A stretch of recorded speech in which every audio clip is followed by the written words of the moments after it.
Hello बच्चों, welcome to my YouTube channel. और आज हम देखने वाले हैं कक्षा 10 की साइंस की अगली वर्कशीट जो है वर्कशीट नंबर 25 और ये आपकी 31 अगस्त की वर्कशीट है। ठीक है, इसमें जो हमारा संदर्भ पाठ 12 था लखनवी अंदाज, जो यशपाल जी के द्वारा जो है वो लिखा हुआ है, उसका क्षितिज भाज यानी कि पैराग्राफ जिसको बोलते हैं भाग 2 हम देखने वाले हैं। और इसी पैराग्राफ के इसी गद्यांश के हम जो क्वेश्चन आंसर है उनको भी डिस्कस करेंगे। ठीक है, तो सबसे पहले बच्चों, जैसा कि आप जान चुके हो कि लखनवी अंदाज पाठ यशपाल जी द्वारा लिखित एक व्यंग्य है। व्यंग्य मतलब जिसके अंदर मजाक होता है, हंसी मजाक। ठीक है, व्यंग्य उसको कहा जाता है। इस पाठ में लेखक ने समाज में व्याप्त दिखावेपन की प्रवृत्ति पर कटाक्ष किया है। यानी कि लोग जो दिखाते रहते हैं ना, मतलब होते नहीं है पर दिखाते रहते हैं। कई लोग ये मतलब हम बहुत पैसे वाले हैं, हम ये दिखाते हैं। ठीक है, कई लोग ये दिखाते हैं कि उन्हें किस चीज़ से एलर्जी है, या कई लोग थोड़ी सी मतलब आसपास थोड़ा सा कूड़ा करकट होता है तो बोलते हैं कि नहीं बहुत गंदगी है। ऐसा कुछ जो दिखावे वाली चीज़ें होती हैं उसके ऊपर कटाक्ष किया है। कटाक्ष मतलब क्या होता है कि उसको मतलब ताना मारा है, हंसी ठठोली में ताना उसको मारा है कि ऐसा जो है। ठीक है, अभी अगले को पता भी ना चले और उसको बात भी बोल दे, उसको बोलते हैं कटाक्ष करना। ठीक है, इस संदर्भ में एक लखनऊ के नवाब का उल्लेख करते हुए उन्होंने रेल यात्रा की एक घटना का वर्णन किया है। इसी पाठ का अंश यहाँ दिया जा रहा है, इसे ध्यानपूर्वक पढ़िए और इसके पूछे गए प्रश्नों के उत्तर लिखिए। तो पहला है, गाड़ी छूट रही थी, सेकंड क्लास के एक डिब्बे को खाली समझकर जरा दौड़कर उसमें चढ़ गए। लेखक जो है उनकी गाड़ी जो है वो छूट रही थी, तो सेकंड क्लास का उन्होंने देखा कि एक डिब्बा जो है वो खाली है, उसको देखकर वो उसमें दौड़कर चढ़ गए। ठीक है, जरा दौड़कर मतलब थोड़ा सा दौड़कर। अनुमान के प्रतिकूल, प्रतिकूल मतलब उल्टा, अनुमान मतलब उनके अंदाजे के उल्टा। डिब्बा जो था वो निर्जन नहीं था, निर्जन मतलब खाली नहीं था, जन नहीं था उसके अंदर कोई। ठीक है, एक बर्थ पर लखनऊ के नवाबी नस्ल के सफ़ेदपोश सज्जन बहुत सुविधा से प्लाती मारे बैठे थे।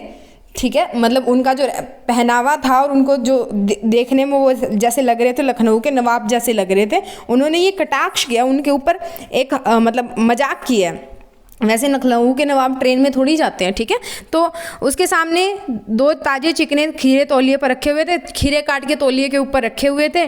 डिब्बे में हमारे सहसा कूद जाने से सज्जन की आंखों में एकांत चिंतन में विघन और संतोष दिखाई दिया।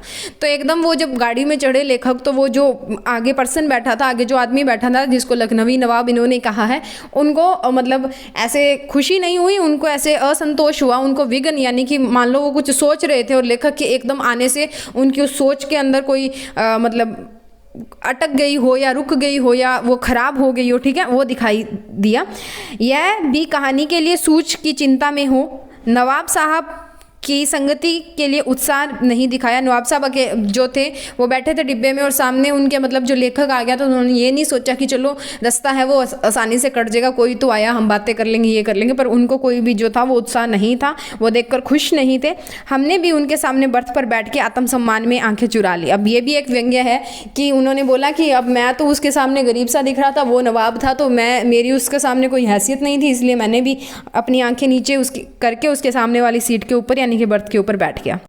उसके बाद में देख लेते हैं इसके जो क्वेश्चंस हैं उनको। तो इस कहानी में लेखक ने किस प्रवृत्ति पर व्यंग्य किया है? तो इस कहानी में लेखक ने समाज में व्याप्त दिखावेपन की प्रवृत्ति पर कटाक्ष किया, यानी कि उन्होंने मजाक में ताना मार दिया है। ठीक है, कि जो लोग दिखावा करते हैं। उसके बाद में क्वेश्चन नंबर 2 है। क्वेश्चन नंबर 2 में हमारे पास है, लेखक क्या सोचकर किस डिब्बे में चढ़ गए? लेखक ने सेकेंड क्लास के एक डिब्बे को खाली समझकर उसमें चढ़ गए। ठीक है, उसके बाद में है तीसरा क्वेश्चन है, डिब्बे में चढ़ते ही लेखक ने क्या देखा? तो लेखक के अनुमान के प्रतिकूल डिब्बा निर्जन नहीं था, यानी कि वो डिब्बा जो था वो खाली नहीं था जैसे उन्होंने सोचा था कि ये खाली होगा।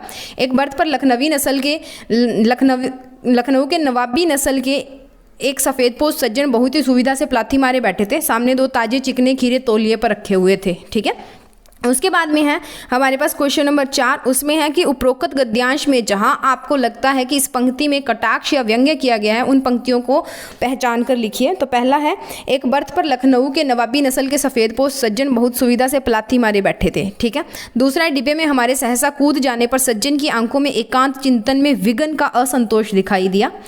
उसके बाद में तीसरा, हमने भी उनके सामने बर्थ पर बैठकर आत्मसम्मान में आंखें चुरा ली। ठीक है, सो ये हो गए हमारे इसको क्वेश्चन आंसर। ठीक है, सो आप इनको यहाँ पे पोज करके आप लिख लेना। पहले 3 क्वेश्चन आपके सेकंड, थर्ड और फोर्थ क्वेश्चन है, आप इसको यहाँ पे पोज कीजिए और उसके बाद में लिख लीजिए। एंड नेक्स्ट ये है हमारे पास फर्स्ट और second question and third question, आप इसको यहाँ पे पोज करके लिख सकते हैं। सो इसी के साथ हमारी वर्कशीट नंबर 25 जो है 25 नंबर वर्कशीट खत्म होती है हिंदी की।